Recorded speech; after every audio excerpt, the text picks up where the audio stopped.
Hello, everyone. Thank you so much for joining us. Welcome to the next webinar in our People Fundamentals series, Make Work Better, Rethinking Performance Management. Before we get started, I'd like to go over a few housekeeping items so you know how to participate in today's event. This webinar is being recorded and all attendees will receive the recording post-event. All attendees are in view-only mode. Please submit any questions for our presenters in the Ask a Question box below the slide screen. You may send in your questions at any time during the presentation, and the speakers will address them during the Q&A portion of the event. If you run into any technical issues, please submit your question in the Ask a Question box as well, and our producer will help you troubleshoot. Please also notice the clipboard icon on the far right of the doc. That is our feedback survey. If you could take a moment to complete the survey before leaving the platform, we'd greatly appreciate it. Before I hand it over to our moderator, I'd like to share a few additional things. First, we are extremely excited for the launch of Doug Dennerline and Jamie Aitken's book, Make Work Better, Revolutionizing How Great Bosses Lead, Give Feedback, and Empower Employees. You will hear more about the themes covered in the book today, and we encourage you to pre-order a copy of the book ahead of its release in May. Check out makeworkbetter.com for the pre-order links. This is also linked in the related content section of the console. And we also want to let you know that we are coming out with our annual Global HR Research Report, The State of Performance Enablement, on April 19th. There are some key findings around what employees and managers want from performance management and what they expect of their organizations. Be sure to visit our website on April 19th to download your free copy. And lastly, we invite you to our half-day virtual event on April 19th, Empower HR. We will have a packed agenda featuring HR practitioners and industry experts, including our MC, Lori Ruderman, speaker, author, and Punk Rock HR podcast host, and our keynote speaker, Jen Lim, best-selling author, co-founder, and CEO of Delivering Happiness. Attendees will be able to earn HRCI and SHRM credits for participating. To register, click on the megaphone icon in the doc. We hope you will join us. And now, without further ado, I would like to introduce our moderator, John Schneider, CMO at Betterworks. John, over to you. Thank you, Myra. It's thrilling to see such a diverse community of HR professionals getting together today. I would say I'm greeting you from sunny San Diego, but currently we've been issued high wind advisory and flood warnings. Nevertheless, I have donned yellow today as a symbol of my enthusiasm for sunnier days ahead, and which I believe spring is certain to come as we've just entered spring. I think spring is the ideal season for a people fundamental webinar such as the one we're doing today, because spring embodies hope, growth, and fresh starts. So we can only all hope for that, right? When in our work, in our personal lives, everything else, it's about as exciting a season as it gets.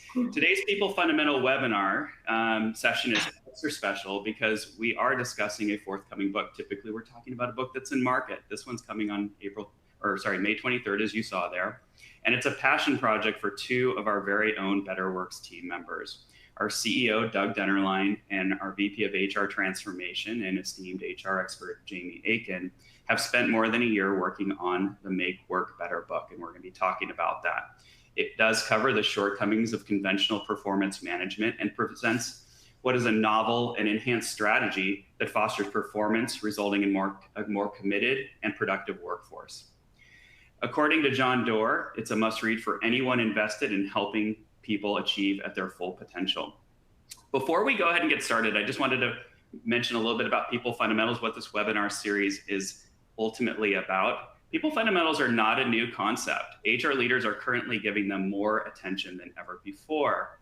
This is because we've undergone fundamental changes in how work is happening today, and our two authors will discuss that. The pace of change, as we all know, is faster than ever before. Work is more distributed than ever before. Hybrid work environment is here to stay. And the expectations of what work is and should be are always being challenged, it seems like, on a daily basis. As employees, we all aspire to unleash creativity, think outside the box, strive towards achieving our goals. And sometimes the path isn't even clear, but we still want to achieve and do something great. This level of engagement in our work signifies our dedication to outcomes the business is trying to achieve. And as a result, it's imperative that organizations recognize and respect the people fundamentals we all expect to have in return. And if we don't, there are repercussions. There's attrition that you don't want, and then there's even disengagement, which is sometimes worse. People not putting their full effort in, quiet quitting, maybe sitting back, slacking, whatever you want to call it, and you don't even know how bad that problem is. So with that said, Betterworks supports HR leaders in adopting these principles to establish a workplace that puts employee well-being at the forefront. And the goal is to ultimately lead to an enhanced business performance. We help managers be more effective. We help strengthen organizational alignment and engagement among employees. And we also create an environment that just fosters innovation, creativity, and more success for the business. It's our philosophy with people fundamentals that what is good for people is always also good for business. So a little bit about the webinars in general. This is our 9th installment. You can see the prior 8 topics on this screen. I think I mentioned last time, we've already doubled the attendance. I think it's even more than that now. We've already issued, just in the last 5 months, we've issued over 2,500 HRCI credits. We're gonna be, I don't have the number for SHRM, but I'm sure it's fairly similar. If any of these topics pique your interest, those recordings are available on betterworks.com, so please listen to them. They're still just fresh and as good as they were the day they were issued live. So wanted to confirm that with you, that you can get them. We're committed to providing the best thinkers and experts with topics that matter to you most. All we ask is you come engaged and participate. So please use the chat. You've got a huge peer network on there. If you ask questions, I will be monitoring and bringing some of those questions in today, just as we have in the past. And as Myra mentioned, provide feedback. We pay attention. We're trying to make these webinars as good as possible. So one little last thing, then we get into the book. The reason we do people fundamental webinars, at Betterworks, it's our mission and passion to help HR leaders put these principles into practice. And the benefits, we believe in the benefits of an engaged and productive workforce. Betterworks is modern performance management. We call it performance enablement because it flips the script on traditional backward-looking compliance-driven processes, the annual performance review, and makes it forward-looking, development and achievement-oriented. And the proof's in the pudding. We did a broad study last year, and Betterworks users reported a 44% greater willingness to put discretionary effort into their jobs than the population that are not using Betterworks. And so with that said, that's about Betterworks. I'm honored to introduce the authors and facilitate this conversation. Let's dive in. So Doug and Jamie, welcome. Thank you. Yeah. So I'll start us at the top with the book because it hasn't been released, so everybody's got to hear a little bit about it at the top level. So this book does give a detailed history of just how much the performance process has let everybody down, employees, managers, the company itself, and yet it's intended to help people perform at their best. Not everybody wakes up every day and decides they're going to write a book on making work better, yet the two of you did. So why don't you share a little bit about what inspired you to write this book? Well, for me, John, it was a few things. Having had a large team at Cisco Systems, I was there for 12 years, and I had a team of 6,000, and I had an HR business partner, and we did all those formal processes that people go through, 9-box calibration, annual review. We had a bell curve measurement, and then to become the president of Success Factors, and now be the CEO of Betterworks and building HR software. I look at the world, and it always puzzled me that it's a 100-year-old process, the annual review process, made popular by the U.S. Army 100 years ago, then popular by GE and Jack Welch.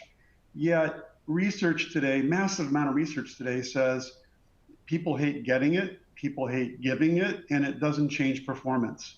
Yet 75% of companies out there still use this sucky process to figure out how managing people. And I think it almost makes me laugh to say managing people.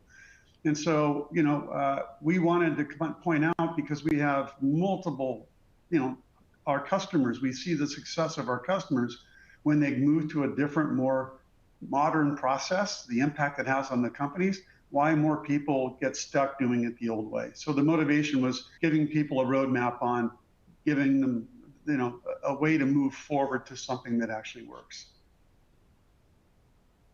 Yeah, and I would just add from an HR practitioner perspective, because I was in HR for over 20 years.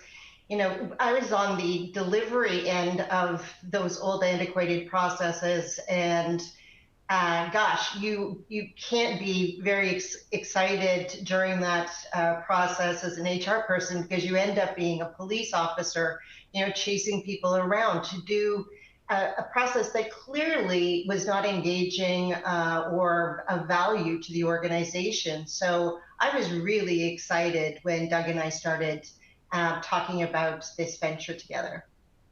Yeah, and actually, I think that's a good follow-on question. I think one of the things that's unique, Doug, I think I remember you saying, one thing we have noticed is I don't see any books on the shelf from a CEO and a CHRO. And so do you want to talk a little bit about what kind of a unique advantage that creates when somebody's about to read this book? Yeah, that was probably a really interesting insight for me anyways, is that I kind of started out writing this book just me. And Jamie and I have been together in 2 organizations now. And I thought, what an interesting idea to write a book from the perspective of when a CEO understands the power of what a good process is for their people and how important people are, and look at that through my lens, and then also look at it through the lens of a progressive person that's been, as Jamie mentioned, a practitioner for 25 years in the HR space, to look at it from those 2 perspectives. So when you get somebody that really understands what these processes can do for a company from a CEO's perspective and from an HR's perspective, we thought that would be an interesting way to talk about how you transition to things that actually work. Right, because at the heart of it, a transformation like what we're talking about here in the book and today, it is about the business, and the transformation is also about the people. So it's really important that the CEO and the HR leader are in sync doing this type of transformation in this organization. So why the heck wouldn't we write the book the same way? And let's go with that, Jamie. As a practitioner and HR leader from your past, you've had more than a front row seat to the drivers behind why you need to modernize your performance management. And I sense frustration, around why don't things move faster? Why don't we get to that destination more quickly? And of course, you evangelize the way to get there in the book. Why aren't people getting there faster? And if you can add to that, why are things a little different this time around in your mind? Yeah, I mean, we've been talking about continuous performance management, coaching, all of the elements of performance enablement for a few years now. But I think what fundamentally shifted over the last, I would say even just, during the pandemic, was that HR was getting more and more at the center of what was challenging for the business.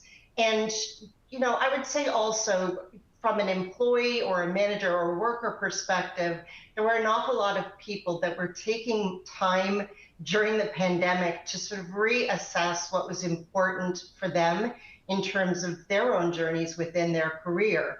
And so I think that, plus the multi-generational workforce that has different needs and wants and requirements for what the world of work looks like to them. Added to that, the pace of innovation and how the markets have been changing, and therefore a need for the organization to get tightly aligned. All of these elements alone were at some form or fashion showing up, but they're sort of converged now. And so it's a critical tipping point now that we really move forward with the notion of performance enablement. John, I think that a very high percentage of people in the HR space actually understand that their processes are ineffective and more compliance driven. But yet I think there's so many downstream processes in HR, largely compensation tied to performance, that people have had a difficult time trying to reimagine how they do it in a lightweight process that we would recommend, where lightweight check-ins 4 times a year, not one heavyweight process at the end of the year. And when 75% of the population in our businesses today are millennial or younger, and they don't want to be talked to once a year about how they're performing. They want something much more relevant to them, much more often. And if you think about our product, our companies are in, our people in our product are in our product every 7 days or sooner, versus once a year in an HR, traditional HR process. Absolutely. Okay, we're going to go to a poll question next. I think this one is, well, it could be a sad reflection, or it could just be kind of fun. So from the audience, how would you characterize your first performance review? Punitive and painful, it made me cry, empowering and motivating. I've heard of them, but never had one. What was your first performance review like? How long do we give, Myra?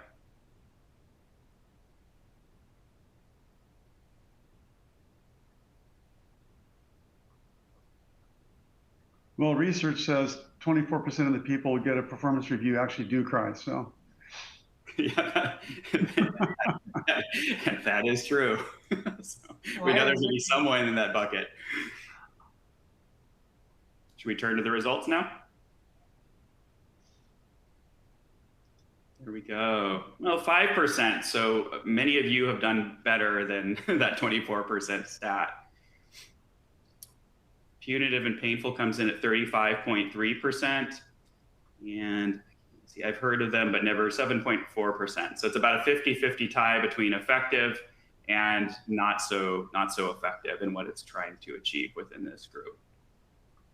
So going to that, I mean, Doug and Jamie, any observations or thoughts or anecdotals on your own perspective of what performance reviews?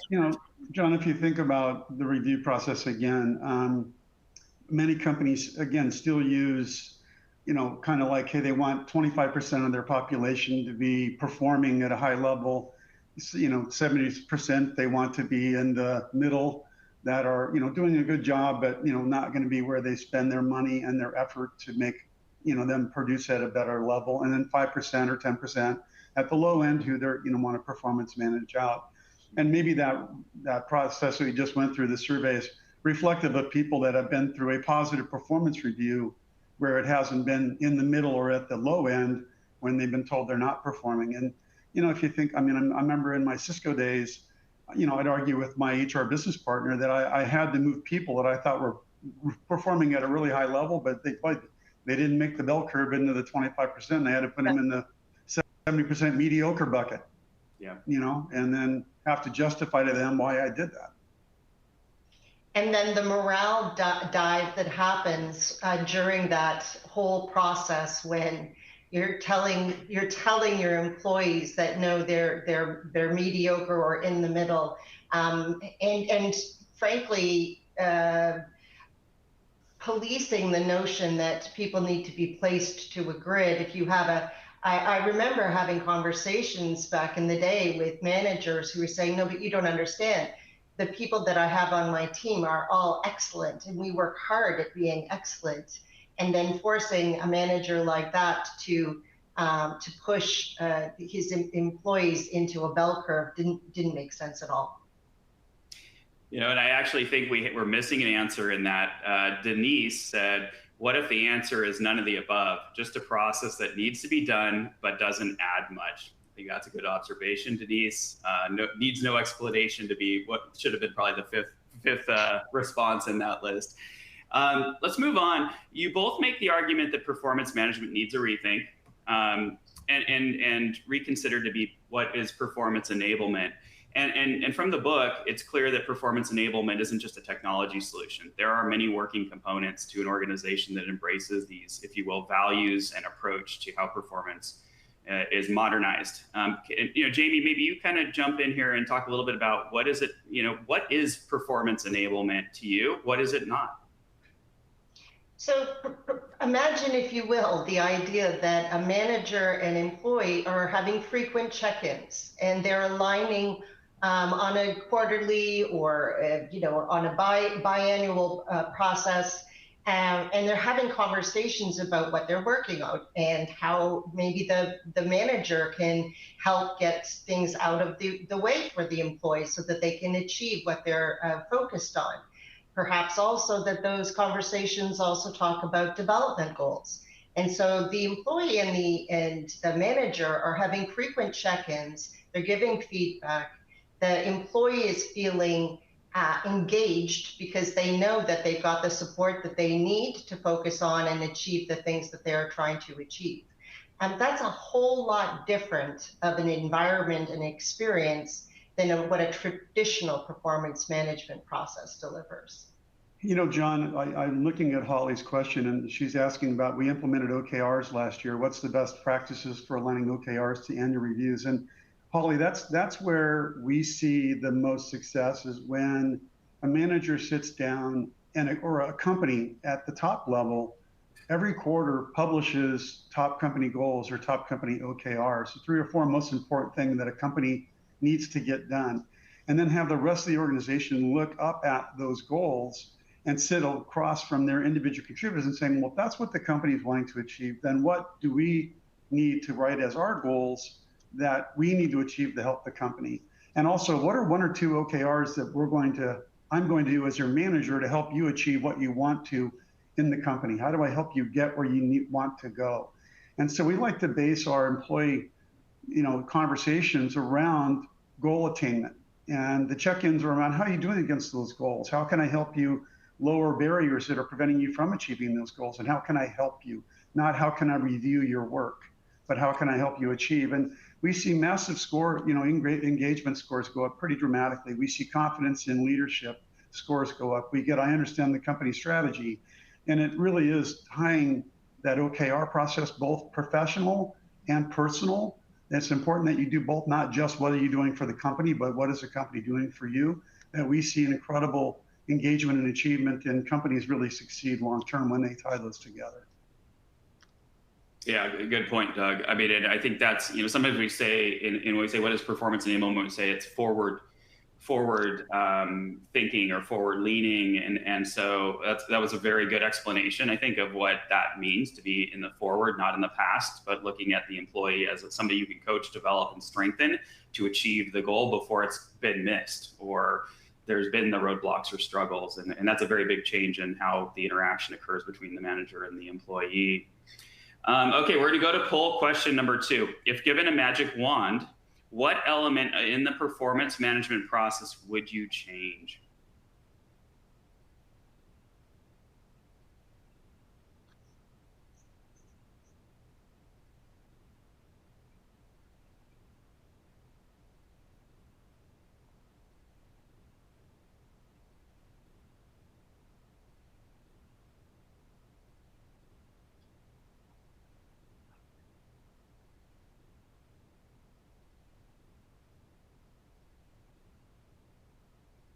Give it just a little longer.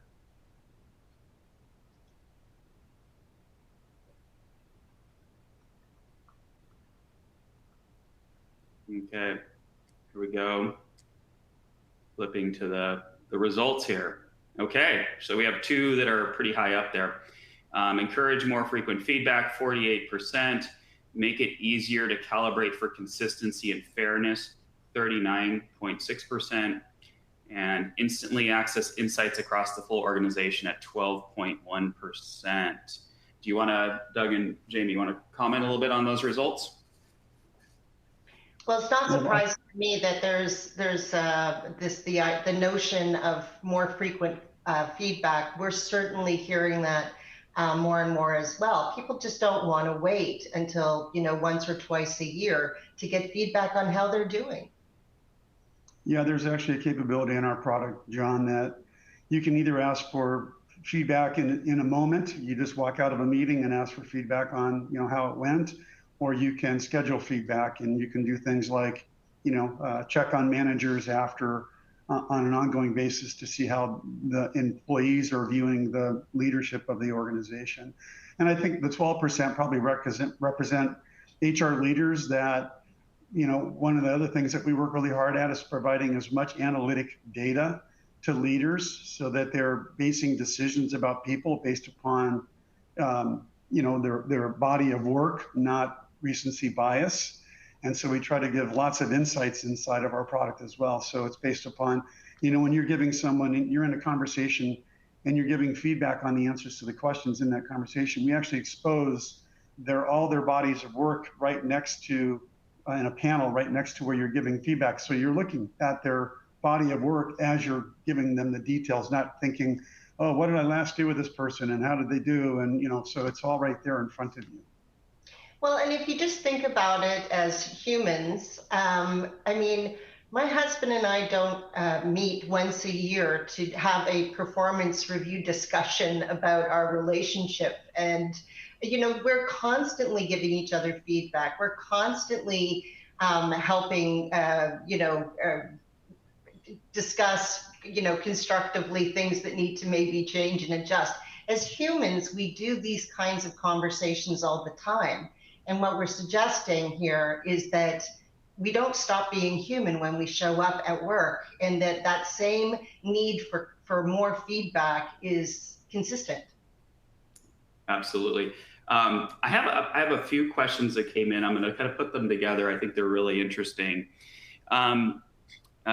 Debbie asked the question, is there an effective way to separate performance, conversation, and pay?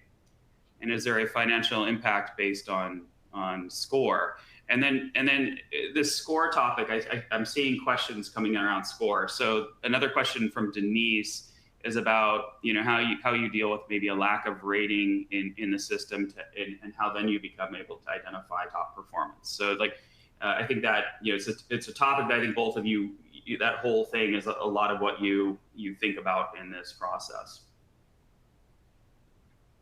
You want me to go, Dean? Yeah, okay, go ahead, Doug, I'll follow up. Well, for one, if you change your conversations that you have between manager and employee around setting quarterly goals, it changes the conversation to something that is not so much about a rating. You don't want to use goal attainment as a metric for performance. Because one of the things that John Doerr would tell you really important about OKRs or goal attainment is you also want to set aspirational goals so that 70% attainment might have been a heroic effort by someone, yet a 70% score in some people's eyes is not achieving what they should achieve. And so we think and there's a whole chapter in the book around separating compensation from the performance review process. I think it's got to be one metric in a bunch of metrics that you look at in an organization or a person's contribution to a company to determine performance. Yeah. I personally don't believe that you should have, percentages of where people should fall. Maybe loosely you could, because if you have 35% of your organization producing at a very high level, you want to make sure you take care of those 35% of those people, not make 10% not be taken care of because you have some artificial band at 25%.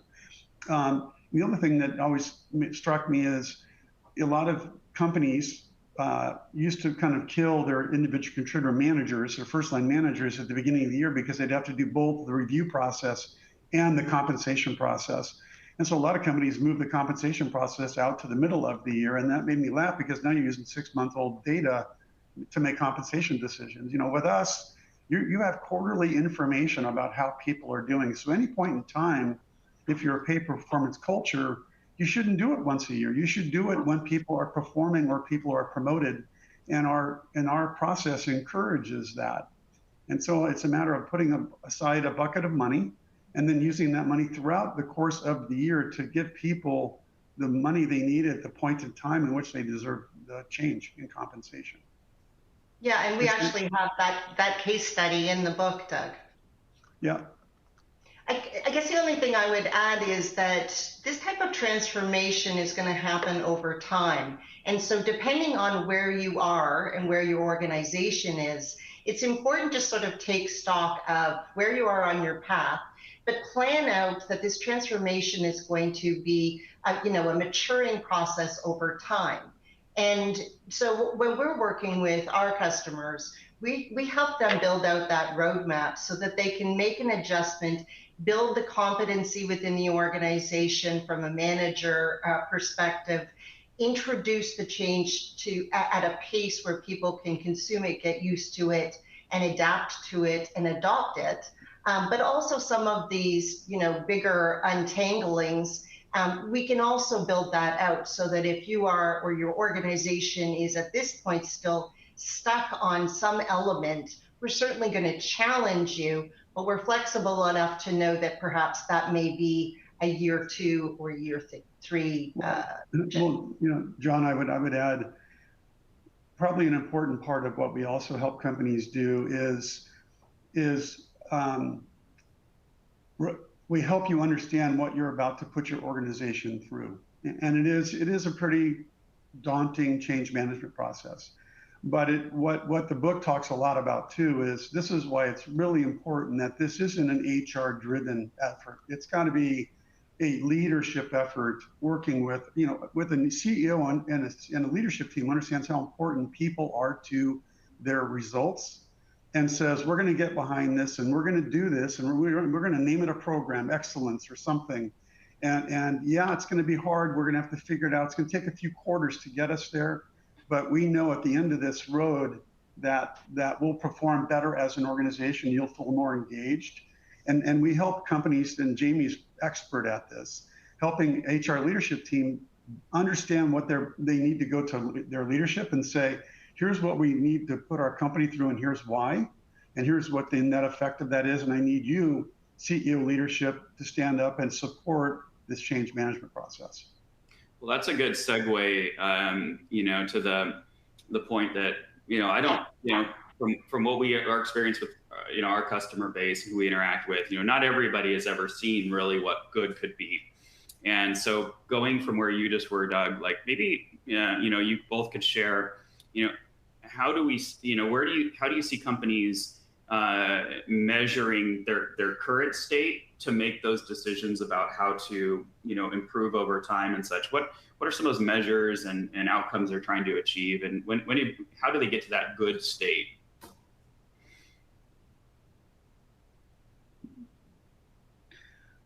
Jamie, you want to take that first? Sure, I will. Yeah, sorry, I was waiting to see who was going to go first. Well, I mean, again, it really depends. I mentioned that notion of where you are on the path. And so having an idea of where your organization sits right now as it relates from an HR perspective to say things like engagement, leadership, trust, how your attrition rates are, et cetera. Those are sort of some standard table stake metrics that you can start with to then build out what that ultimate future state is going to look like. I've been working with a lot of organizations, even employing design thinking elements to help start thinking through also what the future employee experience looks like, what the manager experience looks like, and what the leader experience looks like. All of these elements help sort of put a stake in the ground to say this is where we're driving towards. But ultimately, there also needs to be some grounding in business results that we're also going to achieve by doing this. As somebody had mentioned in the chat, it's just a process that we do, but there's no value to it. Well, you don't want to do a transformation and end up with yet another valueless process, right? It's hardly efficient. So the idea that we're putting a stake in the ground, not only about what is the future state for our employees and managers and how we're going to become more aligned, be more engaged, be more focused. Those are big elements. But then the so what of it also needs to answer. And how is that going to help the business achieve what it needs to achieve as well? So it's a good balance of both. And John, most companies today do measure, employee NPS or do surveys of their employees. And we would encourage people to do that and have an honest conversation about how people enjoy or don't enjoy the processes today. One of the things that I've always found really interesting is most CEOs and their leadership teams somehow don't do the annual review process. Doesn't happen at that level. They want everybody else to do it, but they're too busy. And so they don't actually experience how terrible it is for everybody else because they're not doing it themselves.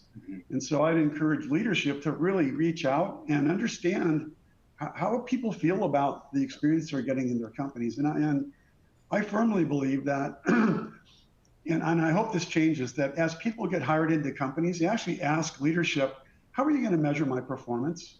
And if they go, oh, we do this annual thing, go, yeah, no thanks. That's not going to help me grow the way that I want to grow. I want someone that's going to be giving me feedback on an ongoing basis. And I want to know, that you're helping me grow into something that I want to be in my career. Absolutely. And actually, and also little advertisement to repeat what Myra said about Empower HR coming up in April.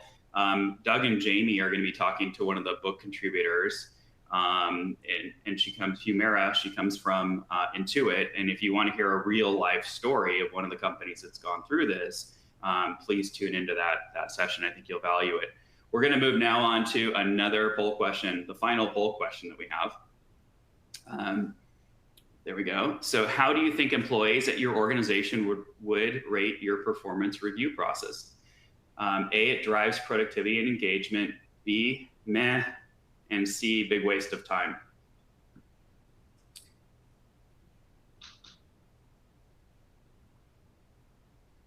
Give that a quick minute to respond. Your Southern California wind just hit Northern California, so it's blowing big time here too, John. My tree is about. And the power's been out 10 of the last 7 days, so. Wow. I'm sorry, 7 out of the last 10 days. It's so. Unbelievable. If you lose me. Yeah. It won't be a flicker. The whole thing will go down. Okay, here we go. Results. Meg got the biggest one. I think credit to from a former question that I was bringing up from the audience about doesn't add any value. That's a pretty overwhelming response there. Any reactions? Well, John, one of our design goals, and has been for 10 years, is that we move this process away from being this compliance-driven thing that we have to do, not seen as a value to anybody, just something actually that an individual contributor and a manager actually see value in. They actually want to do it. It's like my manager is speaking to me every quarter, in the middle of the quarter, about my goals and my focus on the right things and how am I doing. They're an advocate for helping me achieve my goals. And so the employees, benefiting from those conversations, it's a positive experience, not this thing. And so that hopefully that's the biggest benefit to moving to this new process. And then people just perform better. Again, I showed you the movement and engagement. So if you measure engagement beginning of the process and then you implement us and measure it 6 months later, I guarantee you're going to see 10 to 20 points of movement and engagement scores in a positive direction. And the only thing I would add is, because we're missing that one element, which is it's not just feedback from your manager. We're also encouraging that there's feedback from people that you're on teams with. Maybe you're working on a project that has somebody that you also, you want some feedback from the leader of that project. The idea is that you're getting insights and input from many different points so that you can, as an individual, grow and develop, which is also fantastic. Okay, let's go ahead and move on. I'm going to take an audience. I'm going to do the same thing again. I'm going to put a couple people together here because I think they're very related. So I have this one question from Denise. How do you create a process that ensures frequent conversations take place? So how do you make that transformation unfold? And then I think that it's kind of interesting and tied to it, very much how do we make this happen? Renee asked, can you speak to the business operations side? How do you handle these workloads? Are they greater than what was before if you start having frequent conversations, or how does that change? I can take the first shot of it. One of the things that we discovered through some research we were doing was that on average, a manager with a traditional performance management review process was spending anywhere from 3 to 5 hours per employee to to complete the exercise. And we're actually saying that's nonsense. In fact, more frequent, lighter weight conversations actually take much less time and are much more impactful. So the idea is that we're not adding additional burden or tax onto the process, but in fact, lightening it up. So that's the first piece to it I think I'd like to address. John, can you repeat the first question again, though? Yeah, the first question was, how do you create a process that ensures these frequent conversations take place? Yeah, well, when you buy Betterworks, you also buy a program lead that is by your side that helps take what your culture is in your company, and then we help build your program out for the year. It's, how often will a manager and employee meet in the application, give feedback in the application? What are the questions you'll ask in the application? You as an HR leader can see, did those conversations happen? So there's analytics that say, who did and who didn't do this process. And then there's also analytics inside of the application itself that said, after they gave each other written feedback in the application, which by the way, the design goal is 15 minutes for the individual, 10 minutes for the manager each quarter, so much less time. Did they actually physically get together and have a conversation? You can click a box that said they actually had a conversation, so you as an HR leader know that a conversation actually happened between manager and employee. So it's the process we build with you that we know that changes it to a much more consistent conversation going on in the tool. And this is where change management comes into play as well, which is also part of the role of that project lead. Because the idea is that you also need to understand where your managers are at now in terms of their comfort and competence around a particular conversation or giving feedback or giving recognition. So the idea is that we keep that in play too, so that we're building out support, training, and guides so that managers aren't going into this and we're imagining that they immediately become very good at this, right? Frequency builds competency. So if you are introducing this notion of more of a coach as opposed to a performance review, then you're going to, over time, build up that strength within your organization, and these conversations become even more lightweight over time. Yeah. And then that second question was just like how much it affects your operations. Does this create more workload? Is it just different? Or shift something away? How does that part work out? Well, I think what I was mentioning, well, both Doug and I were talking about the notion that this is not about taking the current process and adding to. It's actually about blowing up the old performance management process with a 3 to 5 hour lift and making it much more lightweight. So we're removing the burden and adding value. John, I do have to answer Holly's question though. She's asking, what tool would we recommend for tracking OKRs to help drive line of sight across an organization? Holly, that's the core of what we do here. That's the basis of the application that we've built for 10 years. Great. So everybody, if your culture is one that you are transparent, which we recommend, that everybody can see everybody else's goals and goal attainment.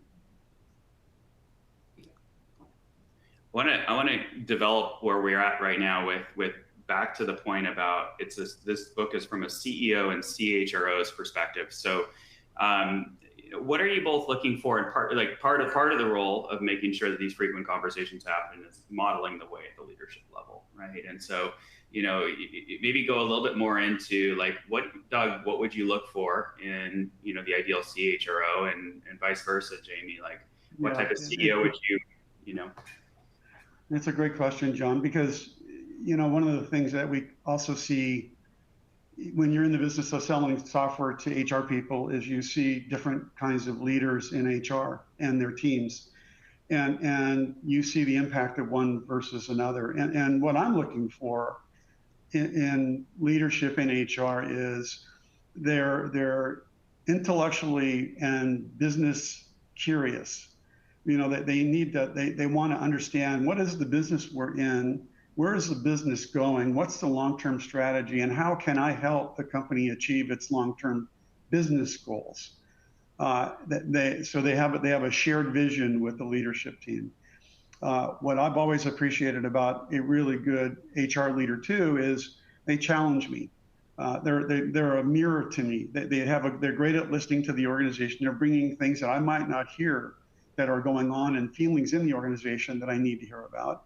They might say to me, you know what, this is where we're going as an organization, and these two people on your leadership team are not going to get you there, and you need to do something about it. I always really valued that. They're strategically minded. They're not focused on tactical HR. They're not in the back scene, if you will. And they're analytics driven. They want data to help them understand what's going on in the organization. It's not an intuition driven person. You know, they want to understand the business. And so, you know, they're people who want to report to the CEO. They want a seat at the table. They have an opinion. They know when to speak up, and they're treated just, you know, probably, in my opinion, a good CEO, when they have a good head of people, is probably their most strategic partner on their leadership team. It's not the CFO. It's not the head of sales. It's literally the head of HR. Yeah, and I'd answer it a little bit differently with an anecdote. So I was working with a customer, and we were having a workshop on how they could be, as an HR team, more strategic because they'd been sort of relegated to the corner. And so I asked them to put all of their initiatives up. And the first thing I did was ask somebody to present what was the business strategy for the organization. And everybody sort of stared at their feet because nobody was prepared to talk about the business.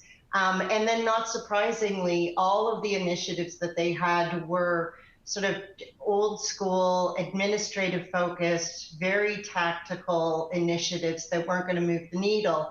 And, you know, I didn't call out that HR person, but I would imagine that the CEO is not of the mindset that Doug just described, right? Because you will still have CEOs that are going to think of HR as an administration, as a cost center. One of the first questions I would ask if I was interviewing for an HR leadership role would be, who do I report into? And if it's not the CEO, then, you know, I'll keep walking. So I think in HR, we really have some decisions to make in terms of who we want to hang our hat with, and what kind of partnership we should be expecting to have with the CEO. Great advice there. So I'm lucky. There's so many questions coming in, and I'm going to move to one that's a little, it's a little bit of a shift here. And I'm inspired by this one. It's going to be about managers, and I personally, just like a week and a half ago, read an article from Insider that was, I think, poking at some of the big tech companies that were pronouncing they're getting rid of a lot of their middle managers, and the article was kind of saying, time out, those are the people that drive the success of the business and make it productive. You know, I have questions from a lot of people, but June, Dawn, you know, what's the approach to helping managers see value here? Change is scary. How do you really encourage, how do you prop the manager up to be successful?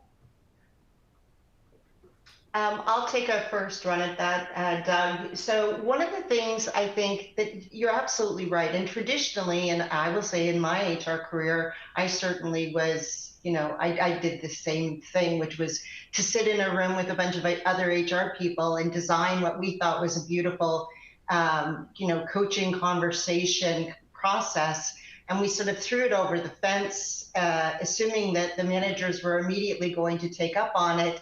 And we're astounded, frankly, that two months later, nothing had changed at all. So I think because they have such a critical role in being the ambassadors for this type of a transformation, and to learn a new skill and to change behaviors, all of those elements mean that we really do need to spend the time and effort to ensure that they are well supported with what we're asking them to do and how we're asking them to change. So change management becomes a really critical part here, and there's many different ways that you can do that so that over time they become comfortable and confident to take on that role. But yes, change is scary. And in a transformation like that, this cannot be done without acknowledging the importance of change management. John, to me, that's a culture question too. If leadership at the very top of an organization needs to demonstrate that giving candid feedback, that it comes from a place of positive, empathetic, wanting to make someone better.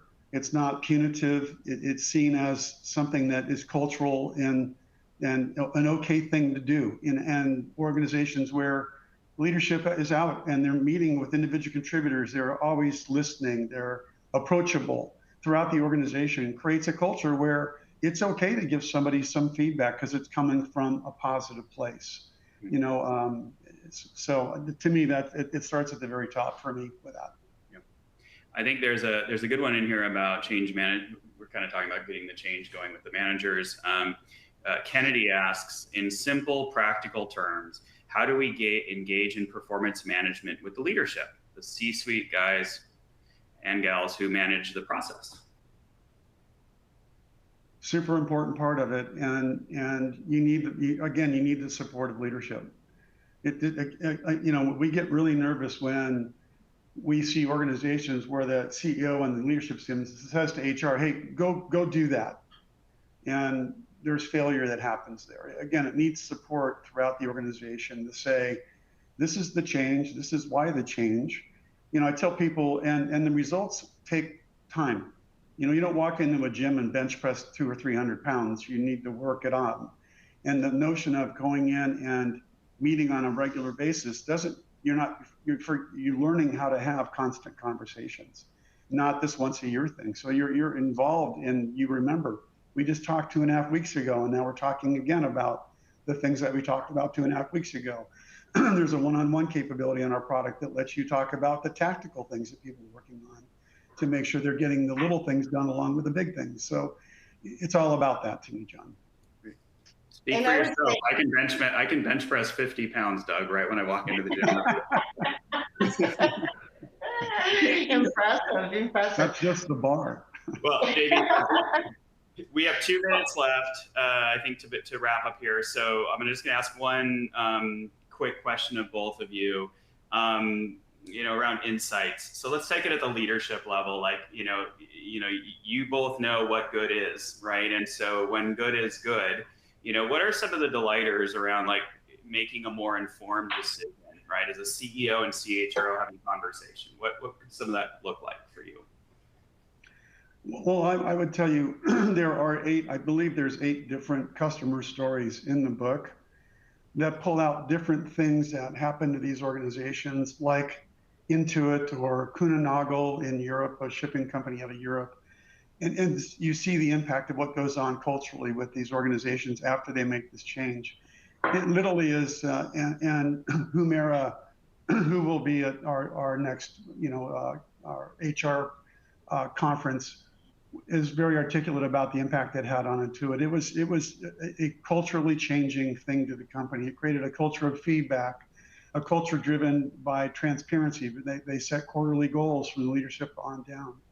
And again, it takes support of the organization. And again, Jamie's very helpful in the process of helping you understand what you need to take to leadership and what you need to get in terms of support to have a positive outcome. That can, again, be measured in lots of different ways, John. But ultimately, what we do see, and we always have the hardest time measuring this, is that the top line revenue growth of the company is better than those that don't do this process. Exactly where I was going to go, and I think it kind of answers a little bit of what I was going to address on the last question too, which is, this notion of, where should we be looking to see the shifts, and above and beyond improving the culture and engagement, HR needs to be able to articulate how what we're doing in this transformation is also going to affect the business, because that is also, I think the question was, what is a straightforward, basic way that we can get the ears of leadership around how important this is? I think, yes, culture and engagement are huge, but HR also needs to be building a business case or a case for change that articulates how it's going to improve the business as well. I lied. I think we can take one audience question. I'm being told that we've got a couple minutes here, and it's such a good question. I think it's gonna be hard to answer in a short frame, so I'll have to be short with it. But Stella asked the question, what can HR do to mitigate subjective and biased performance appraisals? I wish we had gone into that more in detail. So maybe talk a little bit about removing bias, creating more fairness as closing thoughts. Yeah, John, I did touch on it previously, but I'll touch on it again.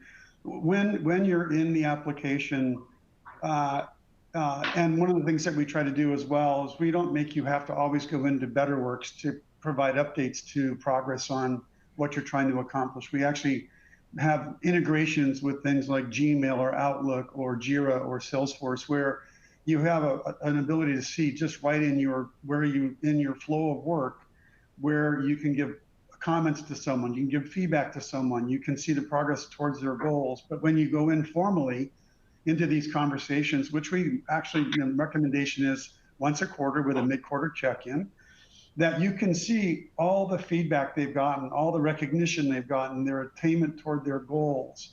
So as you're giving them feedback, it's based upon their body of work and reminding you what they've gotten accomplished, not last year, but in the last few weeks, and the attainment towards that. So much, decreases bias dramatically. Great. Okay, well, I think we are at time. I want to thank both you for joining this and taking the time. I know you're two of the most busy people on the planet that I know personally. And I'm really thankful to the weather that it didn't actually cause any blackouts on the West Coast today. So we made it through it. Are you there, Myra? Yes, I'm here. Okay. Awesome. Well, thank you so much, John, Doug, and Jamie, for joining us today. On behalf of Betterworks and our presenters, we would like to thank you all for attending today's webinar, Make Work Better, Rethinking Performance Management. As a reminder, please take a moment to select the clipboard icon and complete our feedback survey before leaving the platform. And also take a moment to pre-order your copy of Make Work Better at the link in the related content section. Thank you again, and have a great rest of your day. Thanks, everyone.